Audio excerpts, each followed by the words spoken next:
pinatawag kay Kristo to become one with the Spirit of Christ, naging isa sila. Tumama ang sinabi ng New Testament na ang terminong Holy Ghost ay the Spirit of certain Spirit of God and the Spirit of human as a human side of Jesus Christ. Iba po yung kaluluwa ng Kristo sa Espiritu ng Diyos. Hindi ka makakabasa sa Biblia na ng Espiritu ng Diyos tinawag na kaluluwa. Ang tinawag na kaluluwa is the side of the human. So yung Espiritu na certain Spirit, Espiritu ng Christ, become one. Tinawag po yun Holy Ghost. Okay.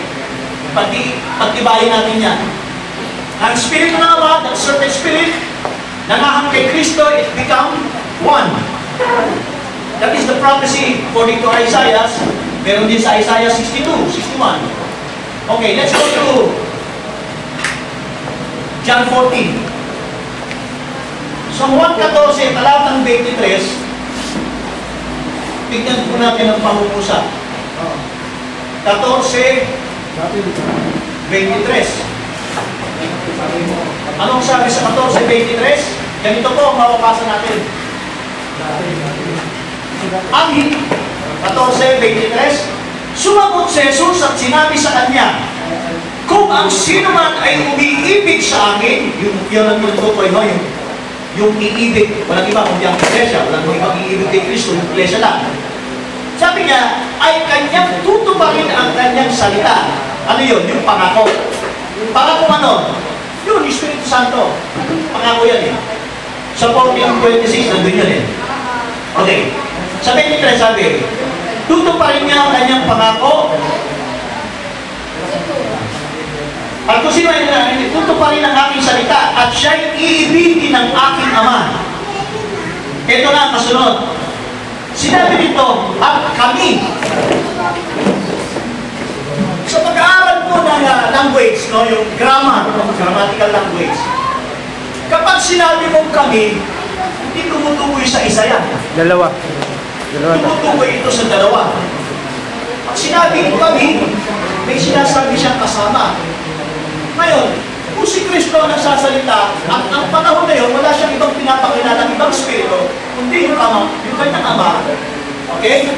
So, lumalabas na ito'y Espiritu ng Ama sa kanyang sarili din at Espiritu ni Kristo na naging isa, ipinangakong ipagkakaloob sa iglesia. Tayo ngayon, dahil buhay pa si Kristo, hindi pa natutupad yun. Ngayon, pag sinabi ni Kristo, kami, sinama niya ang kanyang sarili. Sino ba yun yung tinutukoy na Holy Ghost? Sa kalagayan yung nung ang Espiritu ito ay nakipag-isa kay Kristo, si Kristo Jesus na ang kumakatawan sa tinatawag na Holy Ghost. Pero, nung si Kristo ay hindi pa binababaan ng Espiritu ito, is bahagi ng Espiritu ng Diyos, bahagi lang yun, hindi siya mismo yun. The original Holy Ghost is The Father. No, that's the Father.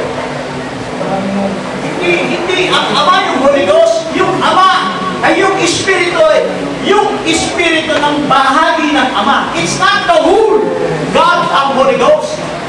Kaya ang tapos natin, what is the Holy Ghost? Ang Holy Ghost originally, it's the certain Spirit of God, but not the whole God. Right. Hindi po yun. Ang Espiritu Santo banal ay bahagi lang yan. Na itong bahagi ito, the all attributes of God was invested dun sa Espiritu Santo, tinawag na Holy Ghost. Kawan nyo? Now, nung ito nga ay nakipag-isa, hindi ka one account, one Spirit, join in one Lord, one Spirit. Si Kristo po, si Kristo lang, ha? Hindi ko sinasabing lahat ng mga banal na nakipag-isa ang Espiritu ng Diyos, tatawagin tayo Holy Ghost. Hindi po. Yung pong Espiritu ni Kristo, ngayon, nang siya'y namatay at nailibing, nabuhay naman muli sa ikatlong araw, umakyat sa langit, bumalik sa lupa, tumahang sa iglesia. Nasaan yung Espiritu si Kristo tumahang sa iglesia? Ang Espiritong Santo, tinatawag na Holy Ghost, ay naa-address na po kay Kristo. Tama niyo? Pero, naging Holy Ghost si Kristo because of this certain Spirit.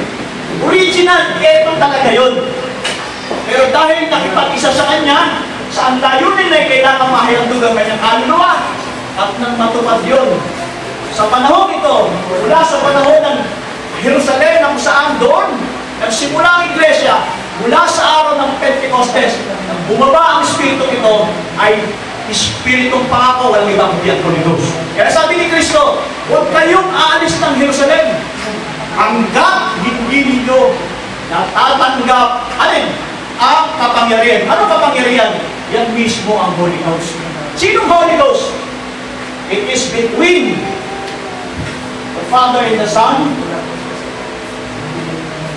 Tinawag na one Spirit. Pero paano?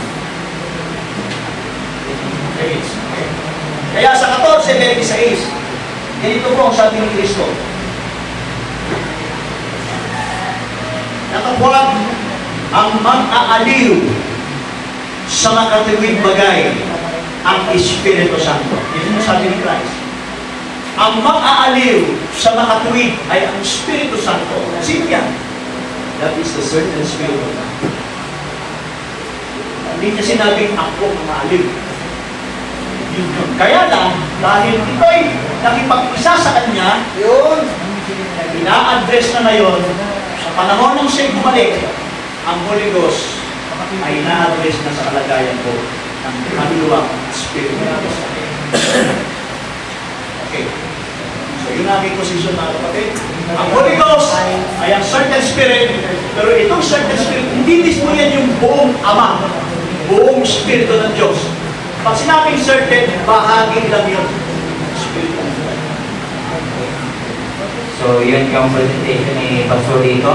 Ang sino man nakipag-isa sa Diyos ay yun yung tinatawag na Holy Ghost. Yun yun ang sa Spirit of the Father, saka yung Spirit ng Anak. So, sino pa may presentation? Verbal na presentation ka ngayon? No. Fire ready. So, Holy Ghost, fire ready.